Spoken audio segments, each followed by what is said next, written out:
Hello everyone, I'm Dr. Shabahat Ali. I'm consultant cardiologist. I welcome you all on this platform of Medical Global Health. आज मैं आप लोगों के लिए एक बहुत ही इम्पोर्टेंट टॉपिक को लेकर आया हूँ और उस थेरेपी की इम्पोर्टेंस हार्ट पेशेंट और कार्डिक पेशेंट्स में बहुत ज़्यादा है। आज जिस टॉपिक को हम डिस्कस करेंगे वो है EECP, enhanced external counter pulsation therapy. उसका दूसरा नाम जो आम लोगों को समझाने के लिए बताया जाता है वो है नेचुरल बाईपास, मतलब कुदरती बाईपास दिल की नालियों का। और आज हम जो उसको डिस्कस करेंगे, एक पूरी ओवरव्यू पिक्चर लेंगे उसकी कि ये क्या है, कैसे इस थेरेपी को दिया जाता है, किन किन पेशेंट्स में इसके फ़वाइद देखेंगे हैं और किस तरह के फ़वाइद देखे जा सकते हैं। First of all, before going that, मैं आपको बताता चलूँ, मैं आयरलैंड में एज ए डॉक्टर काम करता रहा हूँ in various departments of medicine as well as a cardiologist, मतलब एज ए कार्डियोलॉजिस्ट भी मैं काम करता रहा हूँ। आजकल मैं शेख ज़ायद हॉस्पिटल लाहौर में काम करता हूँ और उसके साथ साथ ये जो थेरेपी हम प्रोवाइड कर रहे हैं और एक बहुत ही इम्पोर्टेंट कार्डियोलॉजी डिपार्टमेंट मैं रन कर रहा हूँ, वो है रमज़ान अली सैयद हॉस्पिटल, जो लाहौर का सबसे पुराना प्राइवेट स्टैंडर्ड हॉस्पिटल था और अभी भी है। वहाँ पे मैं कार्डियोलॉजी डिपार्टमेंट को बिल्कुल यूरोपियन स्टैंडर्ड्स के मुताबिक रन कर रहा हूँ और वहाँ पे हर तरह की फैसिलिटी है, like echo, ETT, Holters, ambulatory blood pressure monitor. Now we are providing this EECP therapy in Ramzan Ali Syed hospital as well. ये कहाँ पर है? ये 21 टेम्पल रोड लाहौर पर वाक़ है, ठीक है। और आप इजीली इसको गूगल कर सकते हैं, इसकी वेबसाइट है, हर जगह पर आपको इजीली ये मिल सकता है।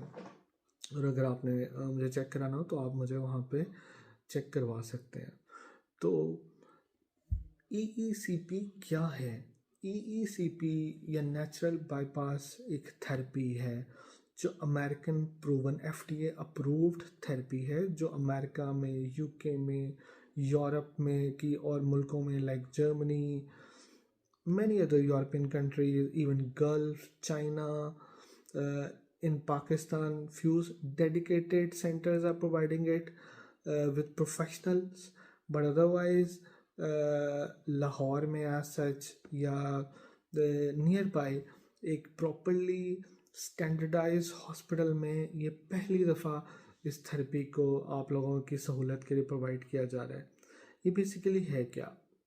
ECP थेरेपी या नेचुरल बाईपास एक ख़ास तरह के प्रेशर को आपके टांगों और हिप के अराउंड हम कफ्स को लगाते हैं डिफरेंट साइजेस के, और एक ख़ास तरह का प्रेशर आपकी टांगों की नालियों के ज़रिए आपके दिल तक पहुंचाया जाता है, जो एक दिल के एक साइकिल के एक पार्ट के साथ, एक हिस्से के साथ सिंक्रोनाइज या मैच करता है।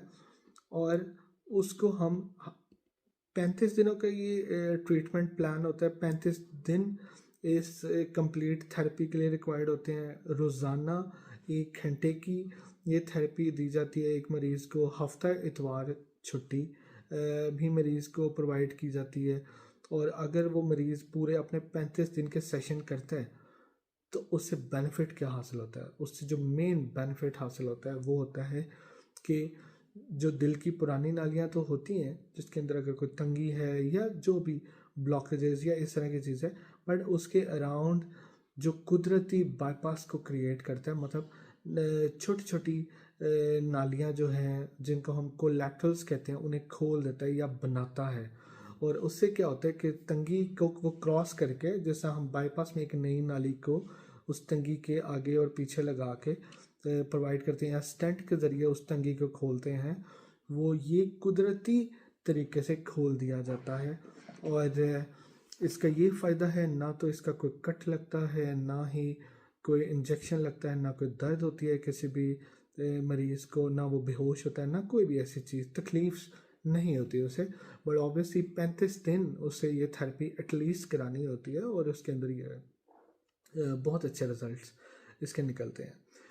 अच्छा, बिकॉज ये नॉन इन्वेसिव थेरेपी है, इट इज़ क्लास 2 इंडिकेशन इस तरह के मरीज़ों के लिए।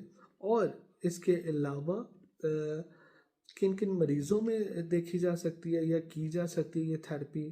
First of all, young patients जिनकी उम्र इतनी ज़्यादा नहीं है और उन्हें जो छोटी नालियों में तंगी की वजह से, जिसके अंदर ना तो स्टेंट डल सकता है ना कुछ हो सकता है, बट एंटी एंजाइनल या दिल की दवाइयाँ खानी पड़ रही हैं, अगर वो इस थेरेपी को करवा लें तो वो जो उनकी दवाइयाँ छूट सकती हैं। ठीक है।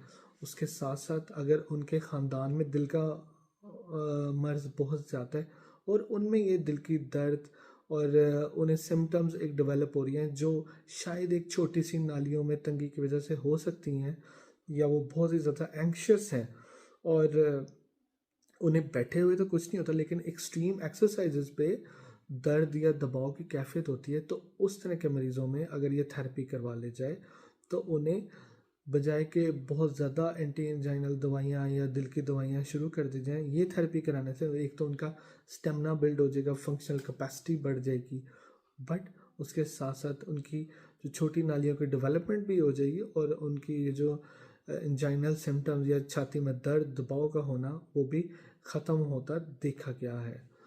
उसके साथ साथ ऐसे मरीज़ जिनको बाईपास एडवाइस हो गया है या हार्ट का ऑपरेशन एडवाइस हो गया है लेकिन वो करवाना नहीं चाहते, अभी वो सोच रहे हैं कि जी अभी हमने करवाना है या नहीं करवाना, या हम अभी नहीं कराना चाहते या खौफ है, तो उन्हें कम से कम दवाइयों के साथ साथ ये ज़रूर करवानी चाहिए ताकि उनकी एक नेचुरल बाईपास की जो चीज़ है उसको हासिल किया जा सके।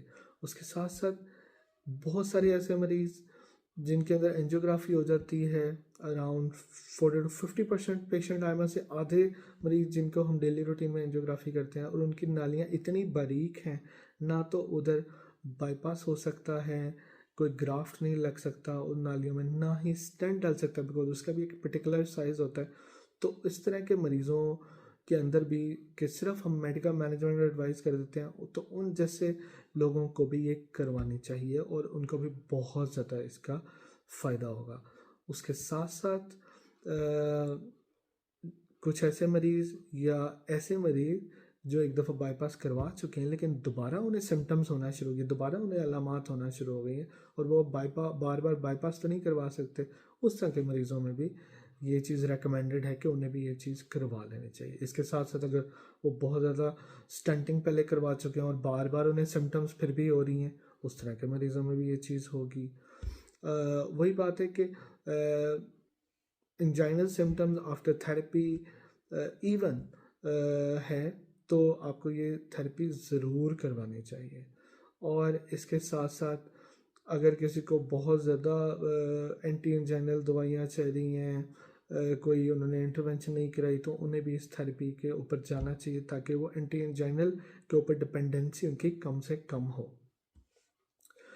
और इम्पॉर्टेंट वन, हार्ट फेलियर के मरीज़ जिनका दिल कमज़ोर हो गया है, उन लोगों को भी ये थेरेपी करानी चाहिए ताकि देखा गया है कि जैसे वो थेरेपी का कोर्स करते हैं तो उनके दिल के अंदर भी मजबूती दिखी जाती है, बिकॉज ये हार्ट सप्लाई करती है, मतलब ब्लड सप्लाई करती है टू योर हार्ट, तो उससे उनके दिल के पट्टे भी मजबूत होते हैं। ठीक है, तो उस तरह के मरीज़ों में भी ये चीज़ ज़रूर करवानी चाहिए।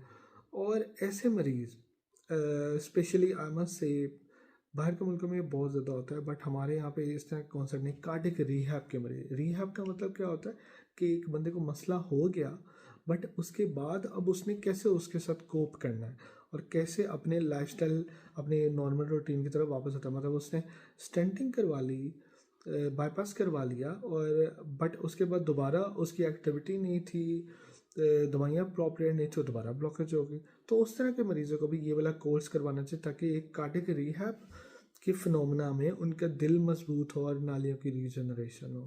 ठीक है, after a particular time obviously.